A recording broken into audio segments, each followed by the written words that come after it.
talking yesterday, it felt like Kyle Lowry, it was a given almost that he was going to be on the move, and we were all anticipating where it would be, which of the teams, and there was a couple of teams that seemed to be hot on the trail. You just mentioned earlier how the Heat had to pivot once they knew they weren't going to get that deal done.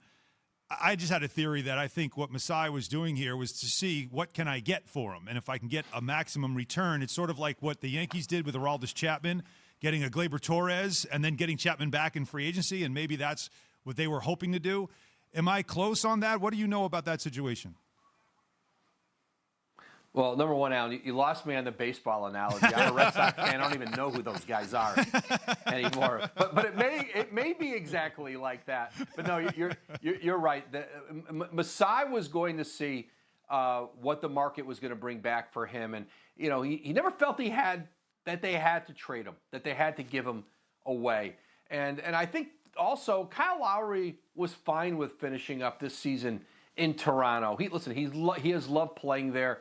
And certainly it's not the same this year for them playing in Tampa. But, they got right down to it, 250, 255.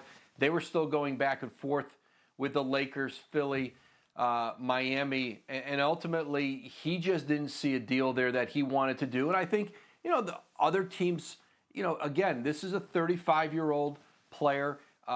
In some cases, it might have been a rental, and there's going to be limits. Miami's not trading a 21-year-old Tyler Hero for Kyle Lowry at this stage of his career. It doesn't make any sense. And so, they can revisit a new deal in the offseason with Kyle Lowry. They could still get something back for him in a sign and trade. And if he just leaves and you lose that $30 million off of your cap, then it gives you some flexibility with your roster there. Woj, I got to tell you, every time I saw a picture on the internet of Kyle Lowry playing next to LeBron James and Anthony Davis, I was like, yeah. Oh, is this and obviously that move did not go through, Woj. But how come the Lakers couldn't make a move before the trade deadline? And how come, obviously, with LeBron and AD both being hurt? Well, I think the Lakers, they did engage on Kyle Lowry. And, remember that Dennis Schroder is a free agent this summer. They haven't come to terms on an extension during the season. They're limited in how much they can offer him now. I think Schroder certainly has confidence that there's a need.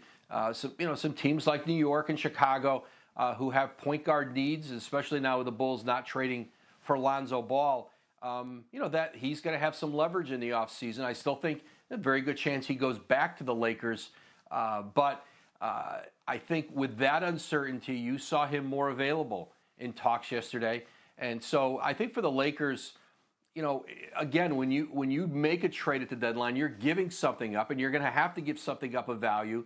Nobody's trying to help the Lakers get better without getting something back. And so for them, the buyout market becomes the way to do that. And that's why they're really focused on Andre Drummond right now. I know the Laker players have been trying to recruit him to L.A. Certainly, there's an opportunity for him to step right in, become the starting center there. That Laker team has missed, the rim protection and how hard it was to get to the basket and get in the paint with Dwight Howard and JaVale McGee. It's been a lot easier this year with Gasol, Montrezl Harrell. And so Drummond gives them that dimension, would give them that dimension if they were able to sign him. But the Clippers are on Drummond.